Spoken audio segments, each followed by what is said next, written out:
So I went on IMDb to look this up, and the first user review said shockingly bad.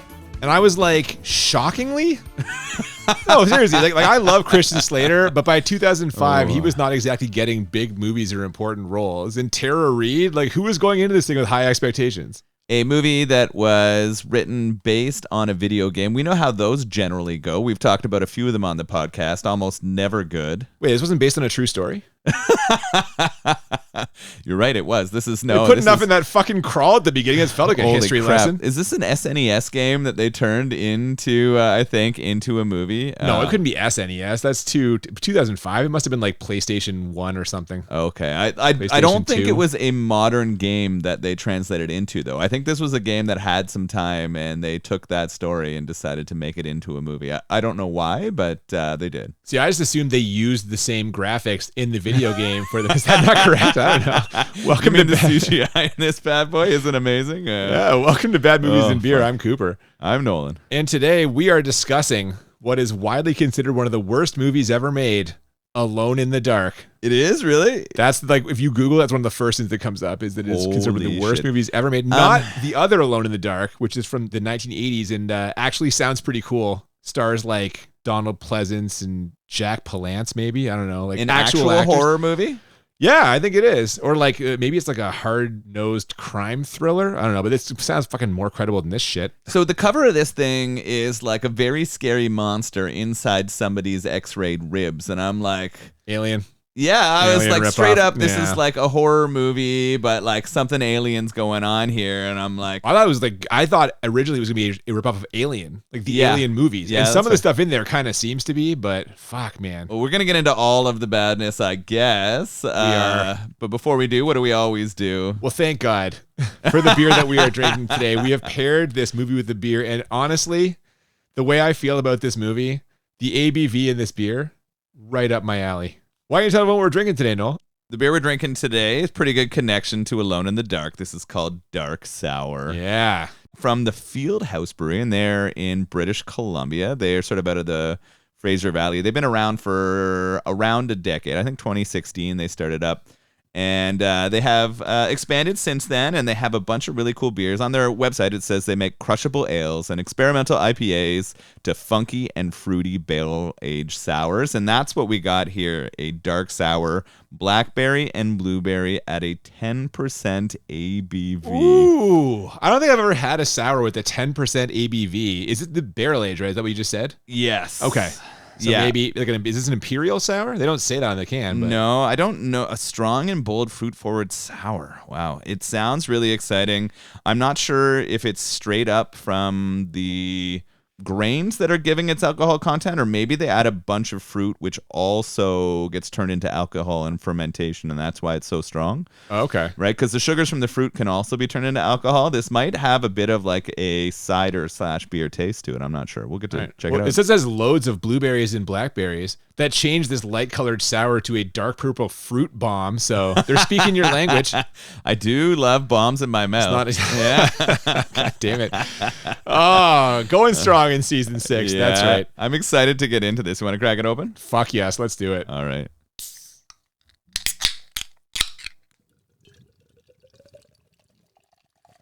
So like I said, we begin with a crawl and accompanying voiceover that tells us that in 1967, mine workers discovered the first remnants of a long-lost Native American civilization, the Abkhani. The Abkhani believe there are two worlds on this planet, a world of light and a world of darkness. Not only that, but 10,000 years ago, the Abkhani opened a gate between these worlds. Sounds fun, right? Before they could close it, something evil slipped through. The Abkhani mysteriously vanished from the earth, and only a few artifacts remained, hidden in the world's most remote places. These artifacts speak of terrifying creatures that thrive in the darkness, waiting for the day that the gate can be opened again. Bureau 713, the government's paranormal research agency, was established to uncover the dark secrets of this lost civilization. And so, under the direction of archaeologist Lionel Hudgens, Bureau 713 began collecting Abkhani artifacts.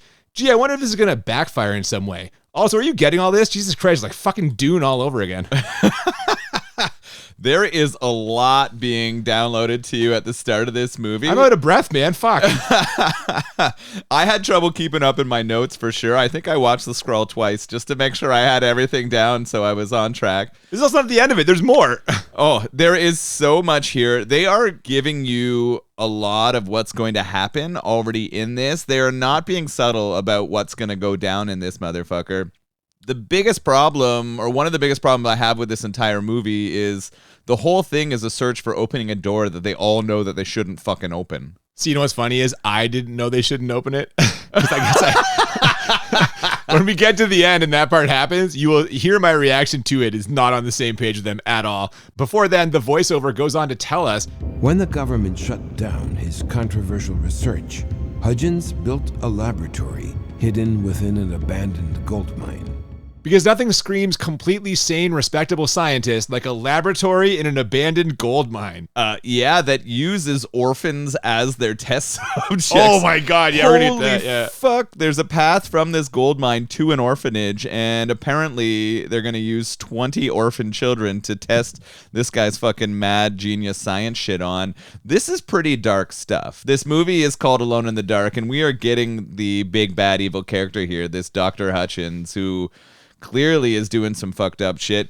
The voiceover tells us he's doing it because he thinks it's best for the like survival of civilization, but like sort of all kind of mad scientists, it seems like this is for personal gains. A lot of overdub here at the start, a lot of crawl, and then a lot of speaking over the shots to tell us what's happening. Yeah, God, yeah. I know how much you hate this. Like, this is do. something that you absolutely detest. Yep. And so I'm already watching this laughing, being like, this is driving Cooper crazy. I'm curious whether it happens so often. This, like, I noted it each time. It's got to be 6 or 7 times they have that voiceover. It kind of felt to me like these things were slid in like later. Dune. That's what happened with Dune. It's true. Yeah, when Dune makes sense to me because it's a really complicated book that they tried to pair into a smaller thing. This is a video game that they wrote into a movie and decided to make unclear in the way that they shot it. No, they're making this more complicated than it needs to be. Oh, absolutely. But yeah, anyway, we're told that he did, in fact, conduct savage experiments on orphan children in an attempt to merge man with creature to, yes, benefit the human civilization, like you said. Unfortunately, those orphan children survived. There's a sentence you don't hear every day. Let me finish. Those Cooper orphan is children anti-orphan. This is what we've learned in season 6. Those orphan children survived as quote-unquote sleepers who we learn are lost souls awaiting the moment of their calling, which to me sounds like the actors in this movie. Stephen Dorff to the set, please. Stephen Dorff to the set. Lost child who's coming for his waiting calling for their calling. Oh my goodness. So I'm asking myself a lot of questions here. Is this movie about murderous children? We're getting shots now transitioning to a bunch of these kids, right? And I'm like, this could be really dark. That's not what it is. No, it's not. And we do see at least a few of the children in the next part. One in particular we focus on during the credits, the opening credits we finally get to here, a young boy running through the woods while some sort of search party gives pursuit. Now, we get only brief glimpses of these people before transitioning to 22 years ago, or that's what I thought anyway, because it says it on the screen, but really, we're already to it 22 years ago, and we transitioned to like a half hour before then, and some kind of scientist, Lionel Hudgens, I presume, basically telling the nun who runs the orphanage to A, let him take all the children for his experiments, B, lie to the police about it, and C, keep her mouth shut for the rest of her life. But there's a problem. One of the kids has made a break for it, not content to live a life of being savagely experimented on.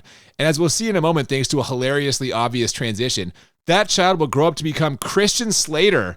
And also he sees alien shadow dogs or something in his eyes. I don't know. The transition confused me a bit. I had trouble adjusting to it being the future. I wasn't quite sure if Slater was that child, except for the weird like eyeball transition, which made me think it was. And then we get some weird graphics in his eye, like you said, which are saying he can see demon dog / things. They look very merged between predator and alien, these creatures that are haunting everyone. Yeah, or like that alien dog hybrid from Alien 3. Like they lean dog, but they have so many characteristics of the classic Alien from like the, Ridley Scott movie. Yeah. So this is the start of the many kind of rip-off feelings we're going to be expressing through this entire film. Yeah, probably. No, man. Modern day Christian Slater is a real ray of sunshine, as we see when he wakes up from this credit scene nightmare / memory. Did you have a nightmare? My mommy says that there's nothing to be afraid of in the dark. Your mother's wrong, kid. Being afraid of the dark is what keeps most of us alive. Kind of a dick comment, but as he makes his way out to a taxi, Edward Carnby, that's the character name, tries to convince us that that's not the case via a voiceover of his own, where he hints at all kinds of terrifying creatures that live in the spaces we can't see, while also hearkening back to something horrible that happened at the orphanage he used to live in. He's been trying to piece together the events that day ever since, and maybe he'd be able to figure it out if his fucking cab driver would shut the fuck up, huh? His cabbie was really interested into getting to know about his characters. I was glad it interrupted the overdub. I didn't want to hear any more exposition from outside of the movie, but you wanted to listen to this terrible fucking actor just gleefully say his lines? This guy did not pop up on my radar compared to the rest of the acting in this motherfucking film. Oh, right away I'm like, this dude's gonna be the worst actor in this movie. It turns out I was wrong, but he lowered the bar. He definitely did lower the bar. Maybe that's intentional because we're going to find some of the other actors and actresses in this coming up pretty soon.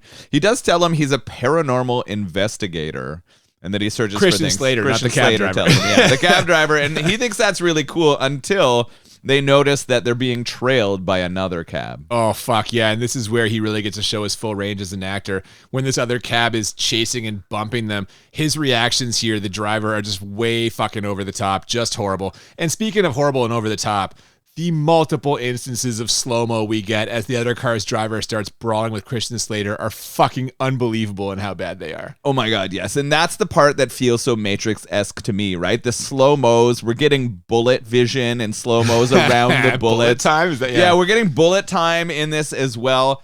This is absolutely a clear attempt to steal that kind of formula and add it into here. He's even dressed like them a little bit. He is. It kind of looks like Neo in some ways. So they're ripping off aliens. I think there's a bit of Predator in here. We've got a Matrix ripoff here. We're getting some really bad martial arts from Slater. Well, now, hang on.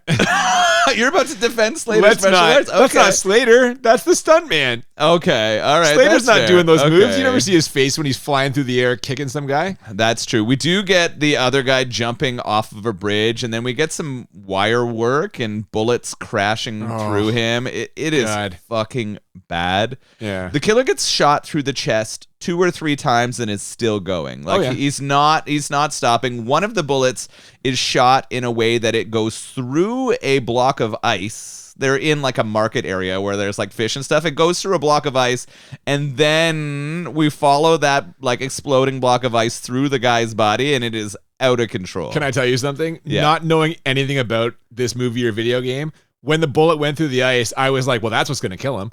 I thought he had a weakness for ice. This is how we're going to learn. I was grasping at straws. Yeah, here, you were man. hoping so, but this fight scene goes on for another 5 minutes. So long. There's so many times where the killer has Christian Slater down and just needs to choke him out, but Slater somehow avoids it. And it ends with Slater about to be choked to death and him flipping the killer over and impaling him on something that's in a bucket of fish. Yeah. But before he flips the killer over, I thought you were going to say this. Christian Slater does a backflip kip up from a completely horizontal position. He is laying on the ground and somehow launches himself into a backflip. I don't even know physically how that's possible, but even that may not be more unbelievable than what we see in our next scene. Tara Reid playing a museum curator. Well, hang on, sorry.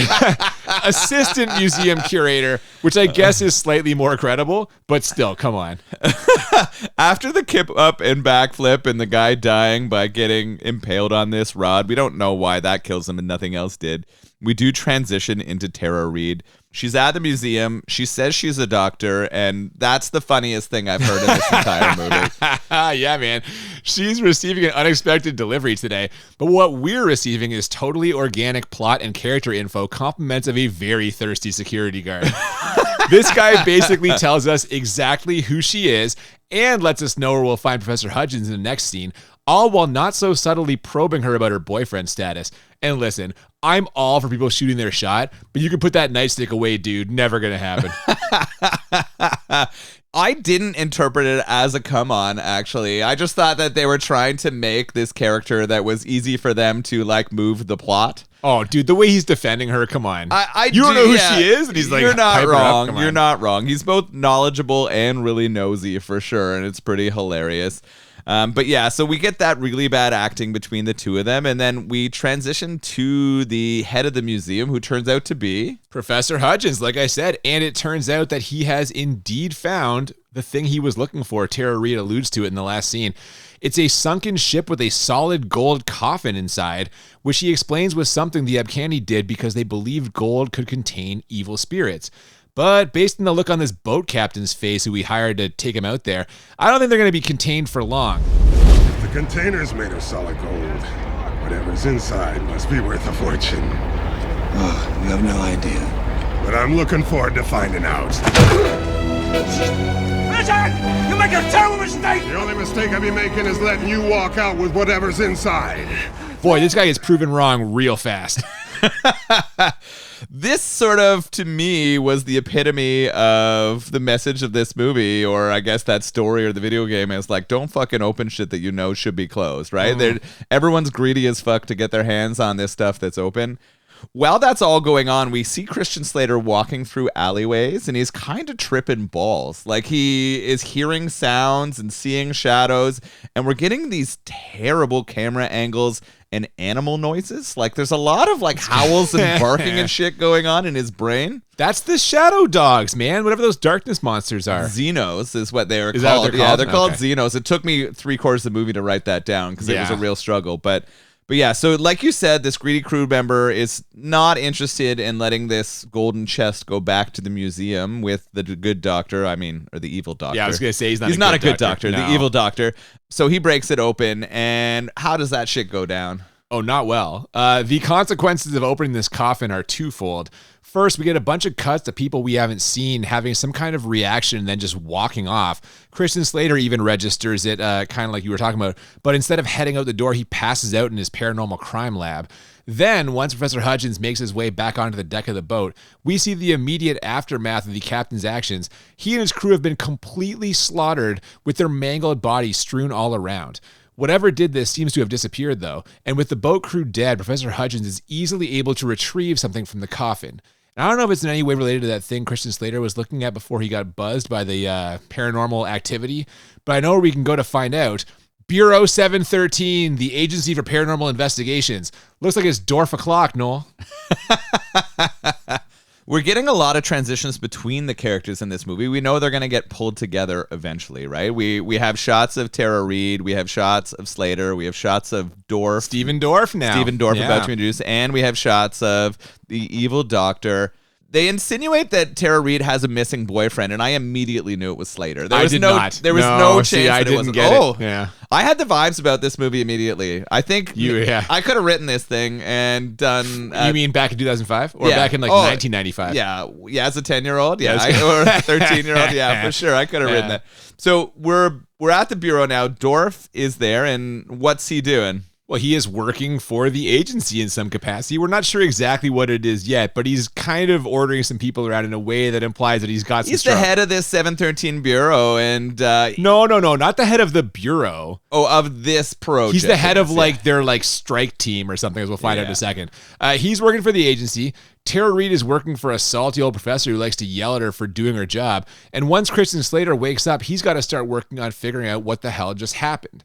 Now, his first theory, after hearing from his childhood friend John's hilariously melodramatic wife, is that John and the others have merged with the creatures from the Dark Realm, something which causes a person to lose their humanity, like the guy who attacked him with a taxi the other day. Now, proving it won't be so easy, though, so he's got to call in some help. First from an old friend at Bureau 713, where we learn he used to work, and then from the nun at the orphanage who sold out but subsequently saved those children, maybe? Either way, she sure is happy to see Christian Slater, or maybe she's just a fan of big leather dusters. Who isn't, I guess, is what I'm going to say. All of the plot building in this, the only reason we know what the fuck is happening is because we have that egregious over. Yeah. Yeah. And if we didn't have that, it would be like insanely confusing. Although I feel like they're really like smoking you in the face with it, especially as he like explains his theory about what must be going on here. Yeah, he does it in that way where, like, who's he talking to, first of all? No, he's just talking to us. He's just talking to us. That's all it is. No, for sure. Well, after meeting with this source at Bureau 713, Fish, that guy's name? Yeah. Who confirms that at least 3 people are missing. 3 people, by the way, who have absolutely nothing in common except the fact that they all lived in the same orphanage. I like how Slater's source said that despite it being a massive thing they have in common. He's just like, yeah, nothing at all except for this one place they all grew up. Anyway, Christian Slater goes to visit his girlfriend, who it turns out, you knew all along, is Tara Reid. And I guess he hasn't seen her for a while or called or written or whatever because her response to seeing him is all over the place. Edward, Oh, God, I missed you. I thought you were dead, you asshole. Give me one reason why I should ever even speak to you again. You know what else is all over the place? Tara Reid's acting. They have what is supposed to be a big dramatic scene here, and it does not land at all. she's fucking brutal. Tara stands for terrible. It's short for terrible? Yeah, short for terrible. She is terrible, Reid. Her acting is That's absolutely atrocious. The hug here is garbage. And then the punch also like Slap. She doesn't punch him. no, it's a straight fist. Oh, really? Yeah, she fists him Oh, I right in thought the she face. slapped him. No, Oh, she fists him in the face? Yeah. If only that would have made this more interesting. it's bad. Yeah, but she's not equipped for this kind of no, work. she's not. She is about to transition from something she's unequipped for, which is like smart doctor with a difficult relationship, to something she can kind of do, which is be chased by scary monsters in the dark. The action hero parts of what's going to take place shortly, though, do not fit for me for her. No, damsel in distress is a gear that she can operate in, but yeah, the rest of this is a bit of a stretch. But with her boyfriend back, it might make things awkward the next time that thirsty security guard comes a-calling. But luckily, the screenwriters have a solution for that. Let's just have that guy be the first person killed by one of these darkness monsters. He hears a sound and goes to investigate, and whatever it was he thought he was going to find, he gets a swift death instead, as we get our first clear look at the monster. It rises up behind him with like a claw tentacle hand thing, very similar to the alien xenomorph's tail from the Alien franchise, but whatever. And it thrusts it through the back of this guy's skull. Now, this sounds impressive and maybe even cool, but I promise anyone who hasn't seen this, it does not look that way. On a CG scale of 1 to Birdemic, this is about an 8. Oh my goodness, yeah. The CG, the first couple times I see it happening in this movie, I wrote a question mark for myself. I was like, is CG good or bad? As soon as this scene happened, Yeah. I was an immediate thumbs down. I There was it like, was. CG's fucking shit. Uh-huh. We're not super sad that this guy eats it. What I'm sad about is that we are now in a movie that is National Treasure meets The Matrix meets Alien. Yeah. Like it's literally a merger of those 3 films at this time. And I'm like, what the fuck have we created here? It's so bad. The acting of the people in it are not pulling off anything close to the quality in those movies. And this is purely a cash grab, or did they think they were doing a good job? Well, it goes back to shockingly bad. Someone Just at nailed least by that first IMDb one quote. person Yeah. out there thought Yeah. this was going to be good. So Yeah. I don't know. Okay, that's fair. No, man. Of course, after killing that security guard, this thing turns its attention to Christian Slater and Tara Reid. It's chasing them through the museum and pretty much has them cornered when some Navy SEAL type guys bust through the ceiling and rappel down, guns blazing. They are, of course, from Bureau 713 and hit the thing a few times, which sends it scurrying away. When their commander shows up, they're like, all clear. But in my mind, I'm like, okay, so it ran out of the museum. Isn't this darkness monster thing just now out in the world? Why aren't they making a bigger deal about this? Or is the point that like these things are always just out there? Because if so, why aren't they attacking all the time? I can't explain it. It's pretty fucked up. It really feels like the all clear here is just like Dorff has no idea what he's fucking doing. Oh, well, they tell him it's all clear and he's like, great. Yeah, like clearly that team does not have this under control. They don't really understand what these Xenos are. What's all clear is that they don't have that electromagnetic signal near them or on them in the museum. So at least they're not in danger. Like you said, though, I would be worried about what this motherfucker is going to do to the general pop. But it seems like it is very focused on the artifacts that they have and the things that Slater might know. Like it definitely seems to be interested in him specifically. And that might be saving the rest of the population at this time. I can tell you what Slater knows. Fucking nothing. We find that out when Stephen Dorff shows up and immediately gets into a dick measuring contest with him. Why are you still here? Why am I still here? I just got my ass chased around this goddamn museum by something I couldn't see. I want to know what the hell they are, what they're doing in the goddamn city. I want to know what 713 knows You're about not it. 713 anymore, okay? That information's classified. That means it's none of your fucking business. Dorff's coming in hot here, marking his territory, but Christian Slater will not back down. In fact, he shoves him from behind to initiate a scuffle, which is actually a smokescreen for him to lift something out of Dorff's pocket during the pull-apart. It's tickets to an autopsy. No, I'm just kidding. It's a security key card, but that is what he uses it for. Yeah, to get back into 730. It turns out that Dorff took Slater's job. Well, Slater quit and left. But or was fired? I think he was removed. I think he was removed from it. I think this is the reason why it's such a big dick measuring contest is Dorff is trying to live up to the role that Slater had before. Yeah, he's marking his territory. Exactly, like I said, for sure. What I liked here was that Reid and Slater are now going to make a plan. Reid has to go back to the museum to look at some of those artifacts, and Slater needs to go get some stuff. But they do say that they're going to hook up later, and I believe that we might get to see that. Yeah. I was not tracking this as closely as you, so I didn't put all this together, but you are once again on the money, as we'll see later. Yeah, man, this autopsy scene is low-key hilarious. It's just Christian Slater and the guy who gave him that bureau information that you said, his name's Fish, I guess, who is here to serve the exact same function, again, telling us all about that mysterious cab driver who attacked Slater earlier.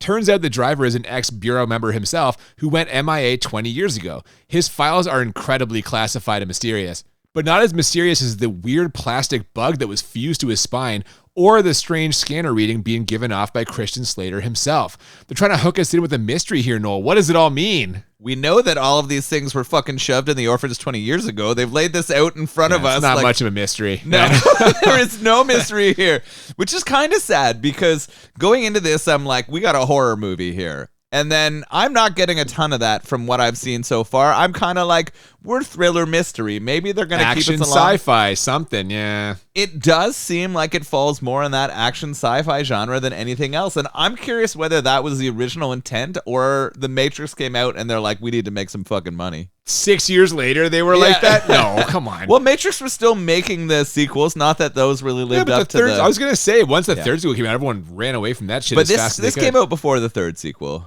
Who can remember? I don't know. Well, speaking of things we've all seen done better elsewhere, it's time for the obligatory Tara Reid gets quietly menaced by her boss who she doesn't know is evil scene. Professor Hudgens creeps up on her studying an uncanny artifact and basically tries to figure out how much she's discovered while also getting her to back the fuck off. But he didn't count on her smoking hot security detail being there, so he can't do anything too aggressive. Instead, he heads back to his lab to jab at what I presume is one of those shadow monsters growling in a cage before injecting himself with something that I'm sure will pay off later. But just to hammer home the fact that he's evil, when Tara Reid asks if he's found that golden coffin he was looking for, he brushes it off as just another wild goose chase. So not only is he performing Mengele-like experiments on orphans, he's also a liar. I gotta tell you, this guy's a real jerk. They're definitely setting him up as the fucking evil villain of this. You've undersold that quite a lot. He's injecting himself with fucking Xeno serum. He's just like taking the blood from them and putting it into his veins, which is weird. Why wouldn't he? Is it weird how every movie we see a scientist does this? Has there been one movie where a scientist does this? Why would he install all these fucking bug things in the spine of everyone else, yet only put the fucking blood of them in himself? Is he just testing different ways that humans and Xenos can fucking get together? Maybe he had to know where the line was, so he didn't turn himself into a fucking zombie. Is he controlled by the Xeno? Well, we're going to talk about that shortly. That fucking zombie comment you made is way more literal than it should be in this fucking movie. That drove me absolutely bonkers, and we're going to get there. I do want to mention the comment that you made in passing here about her smoking hot bodyguard. What would you like me to say? It's weird because they give her more screen time here than you think, but they're trying to do this because they need to set you up for her taking it later in the movie. They really give strange screen time to people. I also think this is why they gave the security guard so much time talking to Reid earlier in the film, just so that they could try to build a connection before they get taken out. They are trying to do that in this, but it's not going well. Oh, this one worked for me. Oh, yeah. I was very invested in her making it out alive. Yeah, that's not surprising surprising to me. I have commented about that later as her life gets put into jeopardy. So that's in my notes. But we transition from the evil doctor, like doing his evil laugh and fucking doing that, to Fish, the friend of Slater, turning into something out of a 007 film here. We've got a guy about to gear up our man Slater. That's what it is, man. There is clearly a storm brewing here with these darkness monster things. And Christian Slater's buddy, like you said, is nice enough to gear him up with the Bureau's latest weapons tech. And as hilarious as this shit is, it actually makes perfect sense. Because how do you battle creatures that exist only in darkness? With light, of course. So pass me that flashlight and some glow-in-the-dark bullets. Let's do this. They give him a flashlight that is set to be so strong it can melt them. Yeah, it doesn't work, by the way. It never gets we used. We see this shit in action that, later. It's on all their guns. It doesn't do fucking anything. Well, if we assume they all had that Why tech, wouldn't they have it? I don't know. Maybe they didn't have They're the funds. Bureau guys. I don't know. Oh, come on. I'm not sure. We have this weird James Bond moment, and I thought that flashlight was going to show up and do something cool, and it didn't. No, Christian Slater never uses it. You're right. No, it never gets used in a cool way. The bullets do become effective later, and we're going to see those bullets. And we go from there into another voiceover. Oh, fuck. I mean, we do. I actually forget what it's about. It's like a pulpy detective voiceover here. He's like talking about what's going to go down. It felt like they were spending a little bit of time in a noir movie here. Oh, yeah, sure. Yeah. Throw it in the ripoff pile. Absolutely. Just throw it all out there. It was very short, though, right? It was a bit quicker. Yeah. We go to two other fairly quick scenes, actually, that are a real juxtaposition. Yes. Stephen Dorff is not happy about this Fish guy meeting with Christian Slater and basically demands subservience. And back at Tara Reid's place, she's demanding subservience, too, in a sexual way. She wakes up a sleeping Christian Slater just so they can bone as weird, vaguely ethnic music plays. And I'm not going to rip on a sex scene, especially in what should have been a straight-to-video movie like this, but by any account, this was completely unnecessary. The sexy-ish music going on around it is distracting and like... It's like world music. There's like odd chanting and like, I don't know. And it's been 6 to 8 weeks for both of them, we're told, and it lasts about as long as you'd expect for two people who have taken that long. They cut between stuff. I don't think this was... I think it was that quick. It was relatively quick, but it was very dark. Just like most of the shots in this movie, we're not getting a lot of clarity, and most of it has to be explained with an explanation. I kind of wish that they overdubbed what happened in the sex scene, because I really don't know. Christian Slater just explaining what was going on while it was happening. That I would have laughed so hard at that. That would have improved this by like at least 2 enjoyability points if you had have had that happen. Yeah, man. No, that, again, not really necessary, but I guess they wanted to put something in there. I don't know. Yeah, it's a lot. So I said a minute ago that Stephen Dorff wasn't happy about that guy from the Bureau meeting with Christian Slater. Well, there's someone who's even more unhappy, and that's Professor Hudgens. He breaks into this dude's house, murders his wife, and then slips one of those bug things into his mouth, which causes his eyes to go all milky. And just to hammer home what's happening to Fish here, the professor says, "No, you're with us." So like I said before, add Professor Hudgens to the list, Noel. Dr. Black, Mr. Hyde, the Invisible Maniac. Has there ever been a scientist in a movie who didn't test their experiment on themselves? Oh my God, I love the Invisible Maniac throwback, but what a great fucking time that was. Oh my God, much better than this, that's for fucking sure. Fuck. I wish we were there. Anything to be watching the Invisible Maniac again instead of this. I really would. But you're right. It is a big movie trope, right? The scientists always testing shit on themselves, and it's really bad. You know what else sucks is the graphics when his eyes turn to white on this. Yeah. Really, really terrible. We see a transition from his regular eyes to like this strange white, but it does not look real at all. It seems like an underperformance for the time that this came out. It could have been much, much better. Well, it's also just a shot of his eyes. The whole thing is clearly fake. They couldn't like do it in the guy's head still. Or I don't know. Yeah, that's true. There is a strange amount of close-up in this movie. Yeah. I felt like cinematography in this, or a lot of the choices, didn't work that well for me. Again, it's shot like a straight-to-video. Yeah. It should have been. Anyway, losing his friend at the Bureau is bad news for Christian Slater, but there's more bad news coming, as at least a few of his fellow orphanage kids, now grown up and infected by whatever the fuck is going on here, smash into the museum and try to kill Tara Reid. These shitty-looking zombie types are no match for those glow-in-the-dark bullets Christian Slater got earlier. Plus, the Bureau 713 squad show up to run the rest of them out, but Christian Slater still has to endure the traumatic experience of killing his childhood friend. The good news here, I guess, is that once you've gone through that, getting a gun pulled on you by Stephen Dorff is practically nothing. Just rolls right off him. Of course, all these guys show up right as they figure out the significant geographic location that's right near them. They know where they need to go now with all of these artifacts to figure out this motherfucking shit. All the lights start to flicker, which is the tell in the movie that the bad guys have shown up. But it's not the Xenos, like you said. It's the fucking zombies, which drove me crazy. Yeah, it's the sleepers that are in between light and darkness. Yes, the orphans who had these things implanted in them who came to life once that Xeno was released. Of course, it's his good friend John who shows up out of nowhere. Kind of like our friend producer John, but at least those are always a good surprise. Yeah, we've yet to have him show up as a zombie. Thankfully. Yeah, I agree. That would be good. I appreciate that. Yeah. What pissed me off here, and what is sort of something that kind of transitions to the next like half an hour before this movie ends, is Christian Slater happily mows down John and the rest of the orphans that he fucking grew up with. He's not happy about it. He does not show any sadness. There is little emotion to any when he's fucking murdering all of his childhood friends. Well, like Tara Reid said, man, you had to do it. But he's not even sad about it. Well, he had to do it.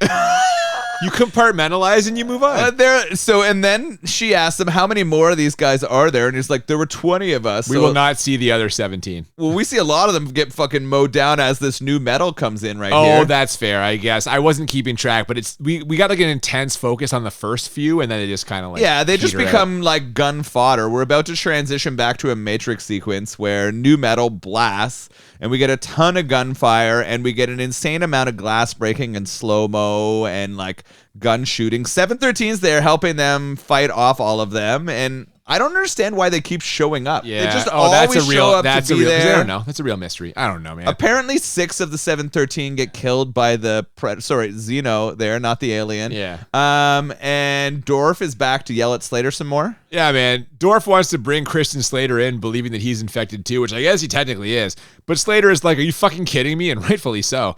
Either way, their conversation is cut short by more of the Apple Darkness gang and the ensuing firefight. This is mostly a standard shitty early 2000s action, right down to the obligatory Christian Slater points the gun at Stephen Dorff, but really is to kill the guy who's standing behind him and about to attack spot. You know that one? Yeah. The only thing that's missing was the "looks like I owe you one" comment. Death Wish 3 had it. We saw it last season. It is missing from here. You're right. We get there and we get to a, did we take them all out? The heat signatures seem to be clear. We all good now? Is everything done? Well, I mean, maybe at the museum, but once the Bureau clears it out, Stephen Dorff gets word through his earpiece that scanners have picked up a large number of these creatures at an abandoned gold mine nearby, which, duh.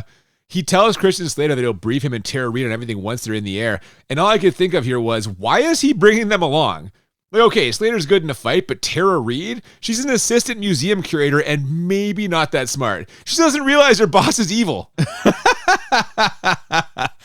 I mean, I guess that's fair, but she did have a gun and was fighting back against all of those. None of her shots are believable. No. And, but we do know that Tara Reid and Slater had figured out that this exact same gold mine is the one that popped up on their map of all of the finds from this ancient civilization. This is all coming together in the perfect spot. We know what's happening here. We're about to go find that motherfucking door that should never be opened. Yeah, did they read that fucking crawl at the beginning also? Is that how they knew? Yeah, they heard the crawl as well. No, you're right. We are headed for our big showdown now as everyone descends in that gold mine. We learn that this is the single biggest concentration of these darkness monsters ever, which according to Stephen Dorff means they can get rid of them once and for all. But before that happens, I personally would love it if we could get like 5 or 6 minutes of these guys just setting up their equipment. You think that's possible, or? Only if part of it at least is in a montage. It's not even a montage. We just get a bunch of like scenes of them being like, you get that generator ready yet, Turner? And he's like, not yet, a few more minutes. I'm like, what the fuck was this? Yeah, this seems to be stretching it out. This is only slightly over an hour and a half, and this definitely seems to be part of that, which you would call filler, right? Yes. There's definitely padding going on here. One of them suggests that they should do Contingency 9 Alpha, which I can only assume is like fucking blowing up the entire place. Nuke the site from orbit. It's the only way to be sure. Exactly. We're ripping off aliens now. Let's just do it. You know what? I wish they had I wish they had fucking nuked it, because this next 20 minutes of this movie are just fucking so infuriating. It's taking forever to get ready for this fight, and of course Turner can't get the fucking electricity on. everyone's just waiting for Jenny to come is thrown in there. And I was like, their slang term for the generator. And I was starting. like, that's quite the sexual innuendo thrown in. At least that's great. One entertaining thing in this movie. I laughed actually. I was like, they threw that in there, and I was like, that's the only thing that made me smile in this entire movie, because the rest of it's been pretty bad. We're just getting tons of close-ups and people looking scared now. And we get this strange shot of the evil doctor letting Xenos loose towards their site. Yeah. He's like standing at the top of a hill in the woods, and we just see all of these creatures. I don't know where they came from. The only one we ever saw was two.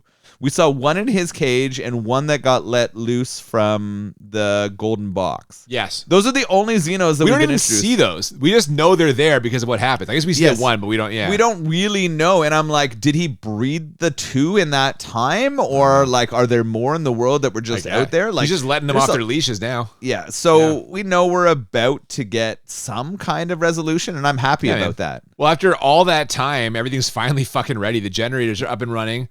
But as Christian Slater points out, they're all coming here for a reason. Until we know what that is, we're not going to be able to stop them. So we go in. So I guess he's calling the shots now, and sure enough, he, Tara Reid, and Stephen Dorff, who has become very accommodating all of a sudden, head down into the mine along with a few of the Bureau guys. They get into trouble almost immediately as one guy falls down a hole, then Tara Reid almost falls down a different hole, then her hot bodyguard, who maybe also fell down a hole, breaks her leg. But all of that is nothing compared to what the rest of Dorff's squad is dealing with in the surface. They're in a full-on war with a pack of these CGI shadow dogs who basically just keep rolling back and forth as they get shot, occasionally picking off a Bureau guy. Feel the action!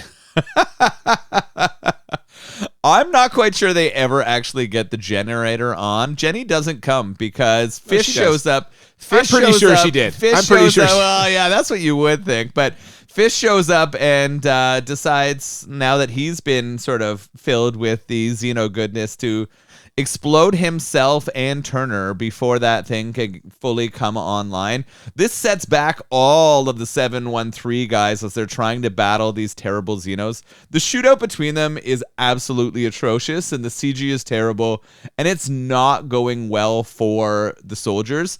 This is giving me really Starship Trooper-y vibes. This is, again, throw it on the pile. But that's literally what this scene is. No, like, it is. I know. It is like a overwhelming number of aliens tearing apart an unprepared like human military force, and it sucks, and they're trying to hold this back while Starship Troopers we also reviewed that movie. Listen to that episode. One of two ratings that I feel bad about, probably Starship Troopers and Human Tornado. Time has mellowed you on Starship Troopers. It has.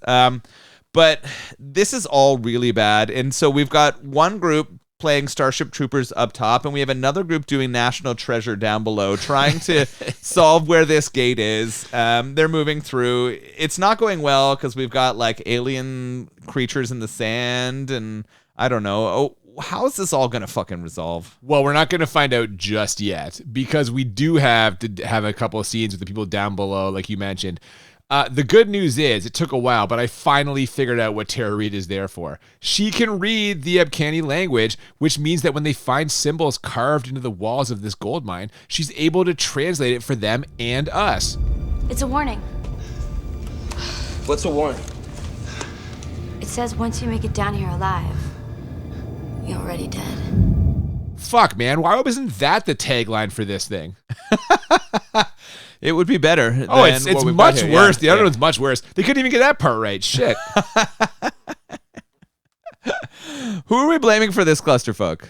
I mean, the director, I don't know how to pronounce his name. So it's his fault. We're blaming the director. He's director and producer, right? He had double credits on this bad boy. At the end of this fucker, he had double credits. I couldn't turn this off fast enough. I wonder if he was when director and writer, maybe. I don't know. I think he gets... No, he's not the writer. I looked up. There's more than one writer. He gets full credit for fucking this shit up, though, I think. Well, there you go. And now, sure enough, as the battle on the surface rages on, Slater, Reid, Dorff, and company realize they can't get out of whatever this chamber is. And also, they've got company. The floor is sand, and like you said, there's a tentacle or something burrowing through it, and it kills that hot bodyguard. So the rest of them are jumping around, shooting the ground wildly. Picture like a life-size version of Whack-A-Mole, only the big hammers are glow-in-the-dark bullets. This is really bad, right? Like these worm-like creatures pop up. I know you shed a tear when the Asian bodyguard got hit in the leg and she goes down.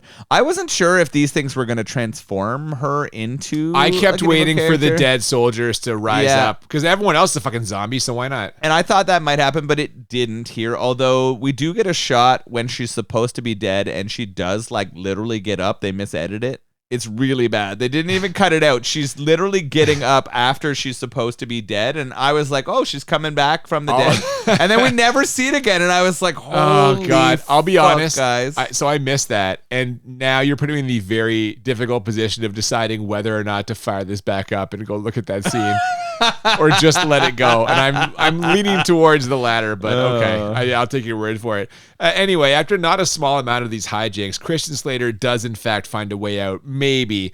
It's a wall covered in uncanny symbols that someone else has clearly touched, and they'll have to blow it open. But at least they're possibly headed in the right direction.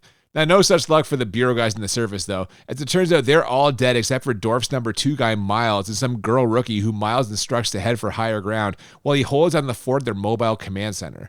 Which she does, cautiously walking up a dark staircase. And that's the last we see of her, at least until Miles abandons the command center like 2 minutes later, heads up the same staircase and finds her with her head ripped in half. Starting to see why Miles isn't in charge of this unit. That was not exactly a great plan. Yeah, guys, there's 2 of us left. Let's split up and allow these creatures to kill us. Yeah, split the party is never a good idea. And it is a terrible move in horror movies. And this isn't even a horror movie. You keep saying that, but I really think it is.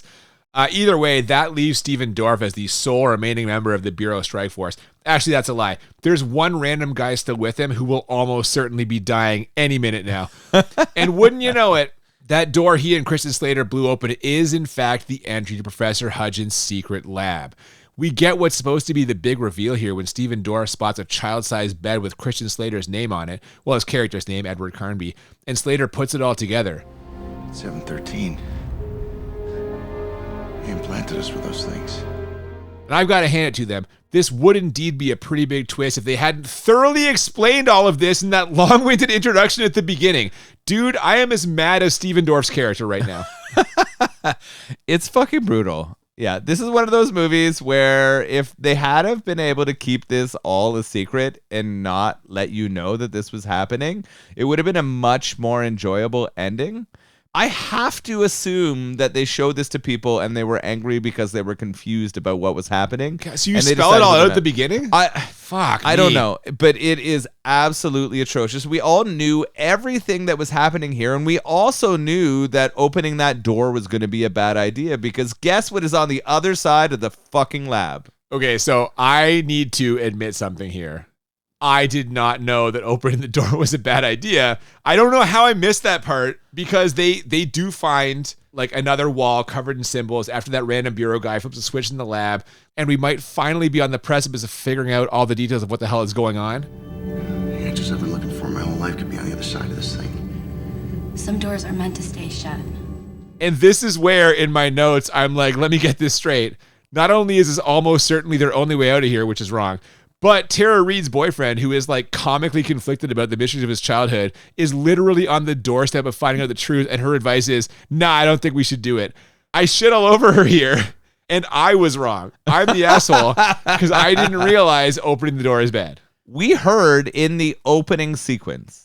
Dude, that opening, it was so long. The mistake that the... Oh, opening the gate. Yes. I thought it was a metaphor. I didn't think it was a real door. No, this is the literal door to the dark side of Earth. It's a real gate, And we knew watching this entire movie... Oh, I do love You're ripping that off show. Stargate here also? And that movie. That movie is great. All of the research they've done, all of the sort of museum stuff, everything they've learned and read says don't open this shit. So why does Slater want to open it? Well, because he is curious about what happened to him, but he even himself decides, we're not opening this gate. I do not need to know. But unfortunately for him and Reid and for the rest of their party, they're not going to be the ones who get to make this decision. That is true. He does decide not to turn the key, but suddenly gunshots ring out, which signals the end of that random Bureau guy, as predicted by me just a couple minutes ago. It's Professor Hudgens, bitter and rageful at Slater for escaping and his experiments getting shut down. He's been trying to open that door for 20 years, see, and can't bear the idea of anyone else being the Neil Armstrong of darkness. After threatening Tara Reid at gunpoint, he gets his wish, but it turns out he's only going to get credit for opening the door, not going through it, as Stephen Dorff drills him dead center mass with a throwing knife. Now, I mentioned Neil Armstrong a minute ago. If I can pivot to an Apollo 13 analogy, I guess that makes the professor Gary Sinise. Remember you go into space with those guys who's not on the thing? Yeah. No? It's a deep cut. That I'm is grasping a very for things deep that cut. I don't know, man. Oh my God. This is what I was thinking about watching this shit movie. I was thinking of better movies. So the evil doctor does get the door open. It basically slides up, and we look at what appears to be a cave with very large pillars. And then all of a sudden, out of little holes in each of those pillars, thousands of Xenos start pouring out. It does kind of feel like an insect or a hive kind of thing. Like in Starship Troopers or Aliens. Yeah, the exact same thing. And I mean, you can't blame them for going to that canon because it does kind of work here, right? Like it makes sense that they all start pouring out. So now the world's fucked, right? Because they've opened this gate. No. They haven't gotten out yet. They're just headed towards the door. So basically, Christian Slater, Tara Reid, and Stephen Dorff figure if they can just blow that door up and get the hell out of there, everything will be fine. And they are able to do this because Christian Slater suddenly finds a ladder. I don't know what that was hiding, but in any event, once they get a safe distance away, they should be good. Except Stephen Dorff realizes the detonator won't work and that someone will have to get closer to the door if they want to set it off. In other words, and we haven't done this for a while, it's time to find out who the real hero of this movie is. It's fucking Stephen Dorff. It's true. He is going to show that he has the bigger dick here. Or at least the less selfish dick. Yeah, the less selfish dick. He's going to let Slater and Reid head up that ladder out of this mine while he runs back to make sure he sets off the explosion. We, of course, get a ridiculous action hero scene here where he one-hands his automatic rifle and shoots into the distance as he sets off explosions blocking into the this door. darkness. Ooh, yeah, you're right. He is alone in the dark, and he does not give a fuck because he is going to shut that door into the rest of the human world. In essence, like giving up his life to save the rest of people. Sacrificing himself. Yeah, what a martyr here. What a fucking man. And yes, he does bravely do this so that Christian Slater and Tara Reid can escape out of what looks like a storm cellar, one that happens to be right beside the orphanage. They were under us the whole time, Slater says. I can't believe it. And if he thinks that's hard to believe, how's he going to feel about what he finds when he heads back to the city? So Tara Reid and Christian Slater are now walking in an abandoned city. The city is gone. It has been abandoned and or the people have been massacred. I don't know. It finishes with a noise and an insinuation that they get attacked by a Xeno. This leaves so many questions. I need a sequel. You need a sequel? No. Fuck, I want nothing less than a sequel to this piece of shit. Maybe there were sequel video games. This is the way to get you to buy them. Well, after it ended, I sat there thinking to myself, why was this made? And then I get the line that this was based on a video game. And I'm like, well, that explains a whole lot. They had to follow a story that might have been fun in a video game sequence, but created what has to be one of the biggest pieces of shit in cinematic history. Yeah, my last line in my notes here just says, what the fuck was this shit? Because that's how I felt at the end of this movie. I don't know what. I'm like, what does this even mean? I don't know what this means. It's incredibly egregious. It is really, really bad. What do you think? We're going to go right to our ratings here? This is the perfect time to transition to our ratings, so why don't we do that now? The way we always do this, we have to move a scale of 1 to 10 2 times. 1 to 10 for how bad it is, 1 to 10 for how enjoyable, and the goal is to find movies that are a 10 out of 10 on both scales, or what we call the Crit 20. And I'm going to start by saying that I do believe this movie is a 10 bad. The acting is awful pretty much across the board. The plot has many confusing elements, holes, things that don't really make sense. The CGI effects are really fucking bad. Again, they're not Birdemic bad, but they're kind of in the ballpark for some of them, and that's a problem. This feels so much like a straight-to-video movie, and I can't believe that it wasn't. So I'm curious how much this cost to make and how much it made. Didn't make it back, I don't think. I can't imagine it did. I don't know. So this is a terrible movie. The story sucks. The acting is awful. Terrible Reid should, like, based on this, should not have had another acting job. She's fine as eye candy in American Pie, but she did not deserve a career off of that. That's where I remember her first, right? Oh, I don't want to say that. This is awful. Yeah, I will say that. Her acting in this is absolutely atrocious. I think Slater does a poor job in this as well, and there is stuff that I like with Slater. Dorff, I actually feel, did the best job out of everyone with what they were given, but what he was given was not very much. The CG sucks. The camera work and cinematography also way over the top. There is nothing subtle about this. Everything was ripped off, and it's a piece of shit. It's a 10 bad. There we go. So you're telling me it's in play. It's a possibility. We're our first crit 20 of the season here. Not happening. No, I'm going to tell you right now, I did not enjoy this to a 10. My list of enjoyability is much shorter than my list of other one. Is that Hot Bodyguard and what else? No, she's not on my list. What? I know. There were times where the new metal music approach to this appealed to me. I know that is such a pure ripoff of... No, when the end credits hit, whatever that fucking song was, I'm like, this feels like Nolan's enjoyability. Yeah, just a tiny bit. If it was actually like Linkin Park or Korn or somebody like that I actually liked at that time period, rather than like fake stuff, I actually thought the pace worked reasonably well. I was not watching the clock on this thing. I was just mad at how much it riffed off other successful movies, and that really detracted from my enjoyability, because this is a movie that I just sat and kind of fucking nitpicked the whole time. Right. There were a couple of moments where I laughed at silly things, and a couple of moments I laughed at how bad it was, but I'm going to lock this thing at a 4 enjoyability. Wow. The way you were winding up, I thought it was going to be lower. You know what? I'll say I wasn't watching the clock either. Like you said, the pacing is quick. There's enough going on, and it moves fast enough that I didn't find myself being like, how much fucking longer? I like Christian Slater, like I said, but this didn't have a lot for him to do, although watching him in quotes snap off those martial arts moves and some of those things in the fight scenes, I legit, when he did that weird backflip kip up, I popped so hard. I can't explain exactly why I have this as a 3, because part of me is like, it should be lower, it should be like a 2 or something, but 3 was the number that popped into my head.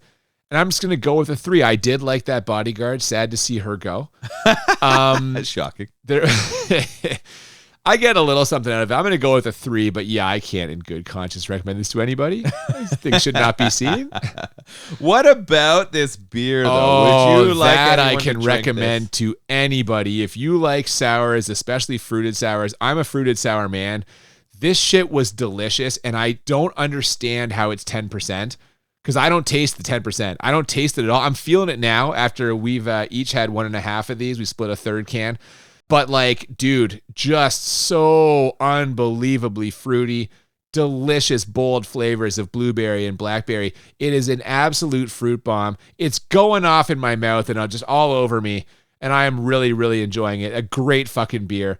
And 10%, man. You cash 2 of these and you're already feeling great. This is more dangerous than the Xenos in that fucking movie by a long shot. Yeah. You could crush 5 of these and not know what your fucking name was after this. You'd be like the orphan Slater, not understanding what happened to you, just knowing something happened, but you can't piece it together. Just knowing things were wrong, but not really knowing why. And I'm going to keep my eye out if anything else comes to the province of Ontario. Field House, please try to get more to us, because this is spectacular. I would love to try some of those experimental IPAs and then those crushable pale ales. Field House must be amazing. Yeah, man. This is the only Field House beer I've ever had, because like you said, or like I said, one of us said it. I don't know. We're both fucking old enough. It's hard to get these here. We're in Ontario, but I cannot believe how good this was. In fact, drinking this beer made watching this movie worthwhile. What are we looking forward to next week? Well, before Armageddon, before Deep Impact, there was Meteor. What? Yeah. The original... What? I don't know if it's the original. Maybe. You know what? It came out in that era of like disaster movies where it was like is the it early? Towering Inferno and like Earthquake. Oh, okay. And all now right, it's Meteor. So late this 70s, mid-late 70s, I think. A part of people being afraid of the things that could happen to the planet. A meteor could come hit Earth. Yes. Yeah, man. So that's going to be, again, probably a lot of people haven't seen it. It's a little known and little seen Sean Connery movie. Much like this, it is a portrait of an era. the era of disaster movies, and Sean Connery was like, I could make one of those. I didn't know this existed. This is new to me, and I'm excited to watch it. I am a fan of some disaster movies. Oh, I thought you were going to say Sean Connery. I was going to say, who fucking isn't? Like, well, I mean, his accent's gold, and like as a Bond, I guess that's someone who I think of fondly. What a man. Yeah, what a man. I'm excited to see if he lets the taco meat out in this movie. You know, he undoes a couple buttons in the shirt, and it's just pouring out over the top. You call his chest hair taco meat? You ever heard that expression before? That just makes me think of like not Sean Connery's chest. Good God.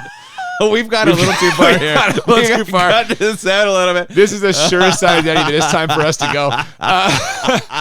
We'll be back in 2 weeks with Meteor. Before that, if you haven't already, please follow us on social media at the BMB Podcast on Twitter and Instagram. Send us emails, thebmbpodcast@gmail.com. Absolutely. We've got a couple requests coming up soon, but we've certainly got room for more as we move through our sensational 6th season.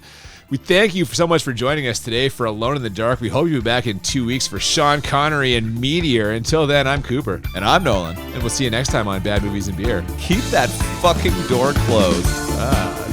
Stop opening. Evil Awakened.